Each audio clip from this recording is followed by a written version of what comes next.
যাই হোক, গাড়ি সিকিউর ভাবে পার্কিং করা শেষ। এখন গিয়ে আরামসে রিল্যাক্সে পরীক্ষা দিতে পারবো। টানটানা।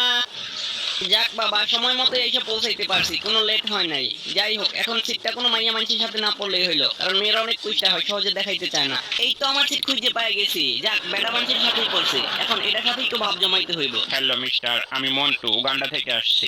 ও good, I am mister Ben from Bangladesh. বাহ, ভালোই তো হলো। আমি ভাব জমাইতে চাইছিলাম আর এই মালক নিজে থেকে এসে পরিচিত হয়ে নিল। তো প্রিয় ছাত্রছাত্রীগণ, তোমরা সকলে রেডি হয়ে নাও, তোমাদের পরীক্ষার মাত্র 2 মিনিটের মধ্যেই শুরু হতে যাচ্ছে। শুরুটা শুধু হইতে দেন, লেখা পুরা তামা তামা করে ফেলবো। কলমটা পকেটে না রেখে সামনে রেখে দিই, লেখার সময় নিতে সুবিধা হবে। আমারে দেখায় রাখলো মনে হচ্ছে, আমারটাও সামনে রেখে দেই। আমি কি মনে করছো আনি নাই? পেন্সিলটাকেও সামনে রেখে দিই। যেই না একটুটুকু পেন্সিল আনছে, তাও আবার আমারে দেখাইতে আসছে। এই যে দেখো চান্দু, আমি তোমার চেয়ে বড়টা নিয়ে আসছি, তাও আবার নতুন।